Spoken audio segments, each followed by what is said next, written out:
Maar ons nog nie veel gesê daarin nie. Okay, so what does this mean? Ek gaan hom nou maar teken, laat dit op die video is.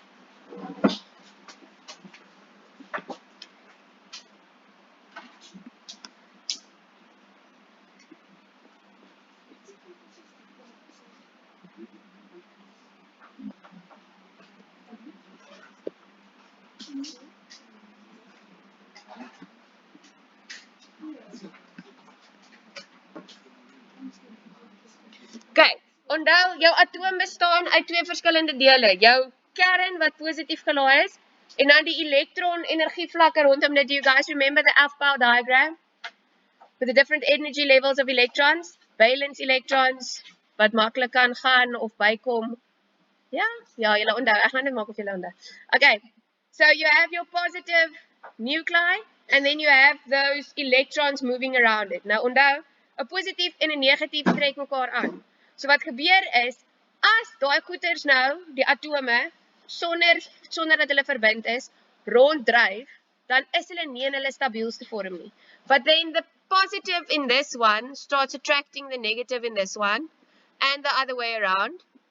En dan gaan hulle nader aan mekaar beweeg en hulle gaan chemies met mekaar reageer to form a new compound. And that compound will always be more stable than them being apart. Hi. Nee? So dan as hulle mekaar nou gevind het, dan is hulle gelukkig. Okay. To break that bond and get them into that activated state, we call them an activated complex. You need to put a lot of energy in, want hulle was mos nou gelukkig saam, né? Dan moet jy energie insit om hulle weer apart te kry en dan kan hulle dalk gaan en iets anders gaan kry waarmee hulle reageer. En dan hopelik vind hulle weer liefde en geluk daar. Okay. So chemiese verbindings, mine's jumping around.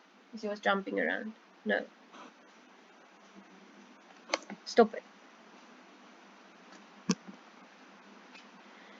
Chemical bonds occur to increase the stability by decreasing the potential energy known as enthalpy and increasing the chaos of the system known as entropy.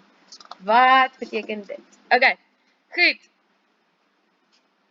Ek gaan vir julle dit begin wys op grafieke, but you guys need to know that, but for now just know that you have to know that, and then we'll come back to that in a while. Okay, so die punt is net, hulle is meer stabiel wanneer hulle met mekaar gereageer het, than what they used to be when they were drifting around on their own. Okay, kan julle nou, sonder om te veel vooruit te lees, vir my herroep van laas jaar af, die 3 verskillende soorte chemiese verbindings wat ons kry? Weet wat? Ionies, covalent en metaalbindings. Okay, so we're going to recap those quickly. So,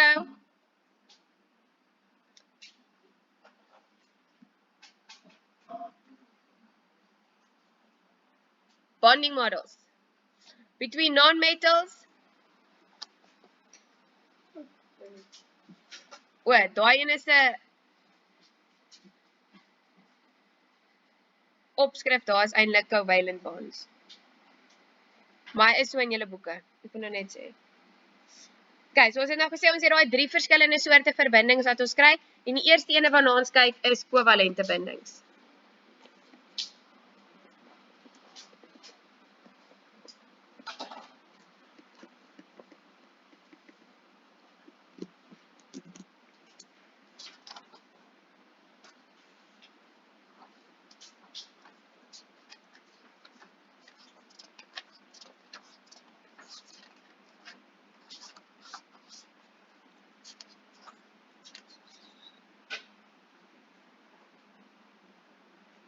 Okay, hierdie goeters is vir julle lekker opgesom.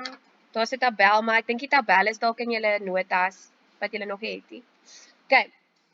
But you need to know how to characterize a covalent bond. So do you guys see right at the bottom of page 12 it says a covalent bond is where 2 non-metal atoms in a molecule share an electron pair.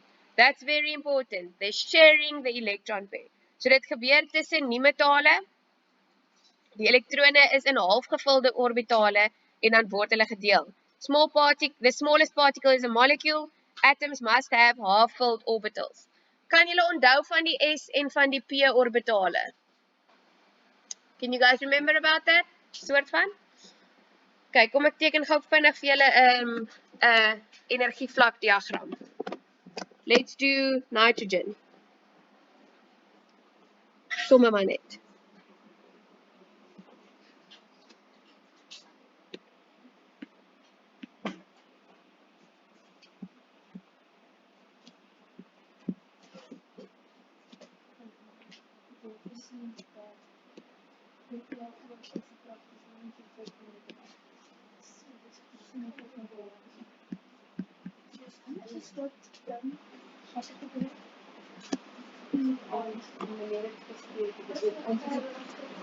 Okay, goed. Kom ons doen sommer stikstof. So stikstof se atoomgetal is 7. Met ander woorde, hy het 7 protone, so hy gaan 7 elektrone ook hê. If it's not in its ionic form, we're looking at a nitrogen atom, not a nitrogen ion. Almal by.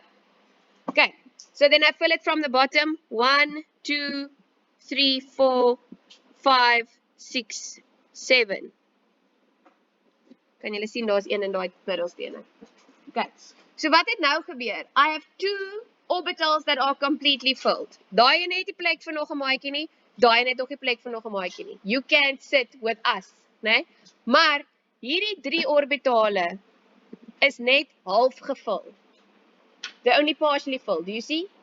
They have space to accommodate another electron in each of those. So, as een stikstof kom en hy sien 'n ander stikstof, then both of them has 3 orbitals that are half filled. En hulle like it nie, okay? Want orbitale wat half gevul is onstabiel. So what do? They say, kom ons deel. So they share 3 electron pairs between them. Met ander woorde, 6 elektrone deel hulle dan tussen hulle twee. So then the other one, die ander ene gaan sê nou maar sy 3 elektrone deel, maar hy ontvang ook daai stikstof se 3 elektrone. So hulle deel dan daai elektrone tussen hulle, so albei van hulle is happy. Right? Because both of them has filled orbitals. Onthou julle, hierdie wil mos altyd neig na dat hy lyk soos 'n edelgas. So that it looks like a noble gas. And if all of the energy levels are completely filled, they will. Sit weg jou foon. If the energy level is completely filled, then it's stable. Wanneer is iets stabiel, soos wanneer dit soos 'n edelgas is. Okay? So now they are sharing those electrons with one another, and that fills up both of their orbitals. So nou is hulle happy. Nou is hy stabiel. Met ander woorde, 'n stikstofatoom is minder stabiel.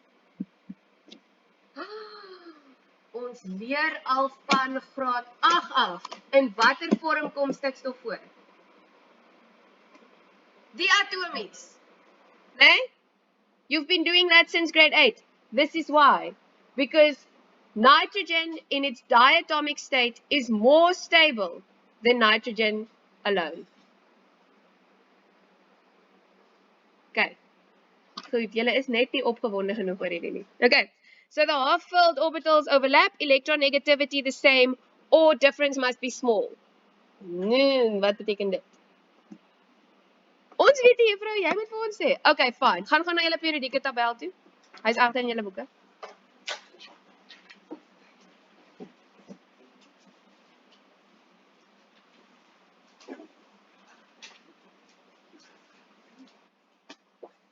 Love chemie.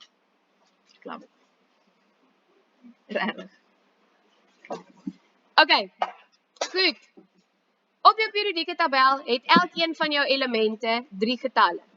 Ons ken 2 van hulle baie goed. You know the atomic number and you know the mass number very well. But then there's another number in each of those blocks. Do you see it's got like a weird decimal one? Okay. Sien julle dat my edelgasse, my noble gases, they don't have that. Because they're stable, so they don't react. Okay? Hulle gaan nie elektrone uitdeel nie, hulle gaan nie elektrone ontvang nie. Met ander woorde, hulle is fine. Okay, now looking at the periodic table, do you guys agree that your metals are on this side and your non-metals are on this side. En julle het nou al geleer, my metale gaan mos altyd na 'n positiewe lading toe, né? So sodium goes to 1 plus, magnesium goes to 2 plus, copper is sometimes 2, sometimes 3. Maar my metale verloor elektrone en raak positief. My non-metals tends to gain electrons and become negative. I'm talking about ionic bonds now, which we'll get to later. But what you need to understand is, in general, my non-metals like to get electrons, while my metals don't mind giving electrons. In other words, when we're talking about electronegativity, we're saying how attached is that element to his valence electrons. Hoe lief is hy vir sy valens elektrone? Hoe laer daai getal is, hoe makliker gaan hy dit net weggee. Okay, so if you look at something like magnesium, do you guys see that magnesium has an electronegativity of 1,2? Is maar laag. Okay? Gaan kyk na fluor. Fluor, fun fact, wat julle moet weet, het die hoogste elektronegativiteit van al die elemente op die periodieke tabel. So he has the highest love for electrons. So do you see he has an electronegativity of 4. In other words, if there's an electron drifting around, né? Daar's nou 'n elektron wat hier rond float, dan gaan fluor hom definitief vir homself vat, want hy's baie lief vir sy elektrone. En fluor gaan nooit sy eie elektrone wil verloor nie. Okay, now what happens is, if I have, for instance,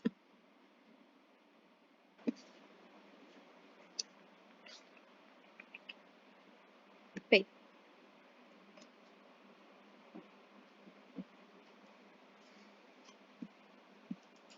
Okay, sê nou maar ek het iets soos NO2. Do you guys agree that that will be covalent bonds between the nitrogen and the oxygen? Hoekom weet ek dit gaan kovalente bindings wees? Hulle is nie metale, né? Okay. So, covalent bonds means that they are sharing electrons. So, daar's 'n orbitaal van die stikstof wat oorvleuel met 'n orbitaal van 'n suurstof, en binne in daai oorvleueling beweeg hulle elektrone nou happily rond, okay? Moving around in that orbital. But if you look at the electronegativity of nitrogen and oxygen, do you see that the one is 3 and the other one is 3,5? Sien julle hom?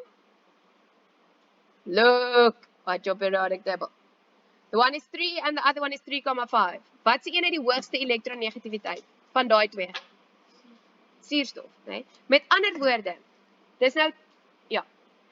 As jy jou stikstof en jou suurstofatoom het en die elektrone beweeg hier tussen hulle rond, dan gaan die elektrone 'n klein bietjie meer tyd by die suurstof spandeer as wat dit by die stikstof spandeer.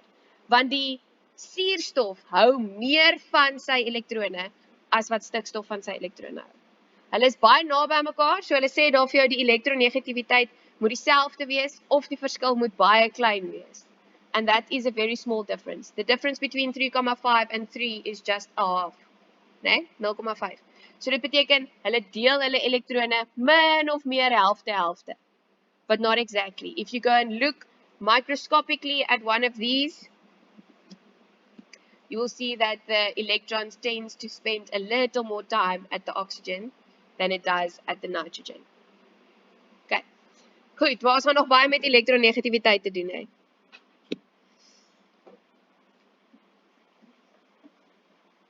Then, myne spring alweer rond.